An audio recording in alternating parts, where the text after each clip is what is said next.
மற்றும் ஒரு அண்மை செய்தி. திருப்புவனம் அருகே சக்குடியில் போலீஸ் வாகனம் மோதி இருசக்கர வாகனத்தில் சென்ற ஒரே குடும்பத்தை சேர்ந்த 3 பேர் உயிரிழந்த விவகாரம் தொடர்பாக உறவினர்கள் உடலை வாங்க மறுத்து மதுரை அரசு ராஜாஜி மருத்துவமனை பிணவரையில் தர்ணா போராட்டத்தில் ஈடுபட்டு வருகின்றனர். மேலும் விவரங்களோடு இணைகிறார் செய்தியாளர் பாலமுருகன்.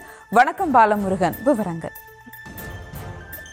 நிச்சயமாக திருப்புவனம் அருகே சக்குடியில் போலீஸ் வாகனம் மோதி இருசக்கர வாகனத்தில் சென்ற ஒரே குடும்பத்தைச் சேர்ந்த 3 பேர் பலி விவகாரம் தொடர்பாக மதுரை அரசு ராஜாஜி மருத்துவமனையில் உறவினர்கள் உடலை வாங்க மறுத்து தர்ணா போராட்டத்தில் ஈடுபட்டு வருகிறார்கள்.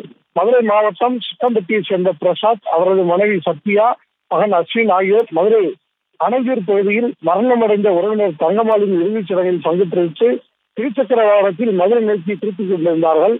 அவர்களுடன் சோனேஸ்வரி என்பவரும் பயணம் செய்திருந்தார்.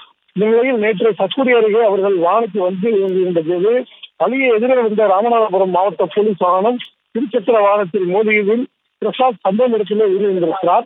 சத்யா மற்றும் அஸ்வின் அரசு மருத்துவமனைக்கு கொண்டு செல்லும் வழியிலே உயிரிழந்திருக்கிறார். சோனேஸ்வரி சிகிச்சைக்காக மருத்துவமனையில் மதுரை அரசு மருத்துவமனையில் அனுமதிக்கப்பட்டிருக்கிறார். சம்பவத்தால் அதிர்ச்சியடைந்த உறவினர்கள் உடலை எடுக்க விடாமல் போலீஸ் டிரைவரை கைது செய்ய வேண்டும் என கோரி சாலை மறியல் போராட்டத்தில் ஈடுபட்ட நிலையில் காவல்துறையினர் அவர்களுடன் சமரச பேச்சுவார்த்தை ஏற்படுத்தி உடலை மதுரை அரசு ராஜாஜி மருத்துவமனை பிணவரைக்கு பிரத பரிசோதனைக்கு அனுப்பி வைத்தனர். இந்நிலையில் தற்போது மதுரை அரசு ராஜாஜி மருத்துவமனை பிணவரை பகுதியில் இறந்தவர்களின் உறவினர்கள் இறந்தவர்களின் உடலை வாங்க மறுத்து தர்ணா போராட்டத்தில் ஈடுபட்டு வருகிறார்கள்.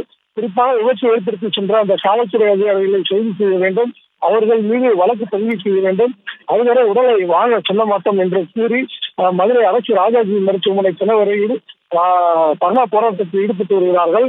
வாகன விபத்தை ஏற்படுத்திய காவலர்கள் கைது செய்தால் மட்டுமே இந்த இடத்தில் இருந்து கலந்து செல்வோம் என மதுரை அரசு ராஜாஜி மருத்துவமனை பிணவரை பகுதியில் அமர்ந்து தொடர்ந்து தர்ணா போராட்டத்தில் 200க்கும் மேற்பட்ட உறவினர்கள் மதுரை அரசு ராஜாஜி மருத்துவமனை பகுதியில் சிறந்துள்ளதால் இப்பகுதியில் காவல்துறையினர் அதிக அளவில் சிகிச்சை பாதுகாப்பு பணியில் ஈடுபட்டு வருகிறார்கள்.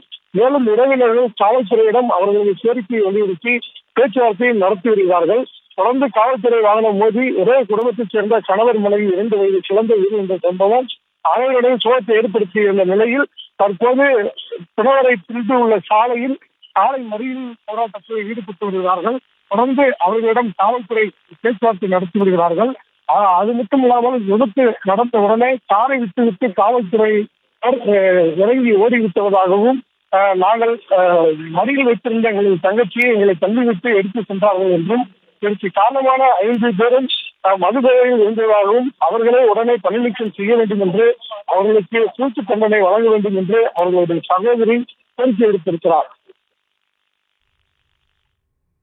விவரங்களுக்கு நன்றி பாலமுருகன்.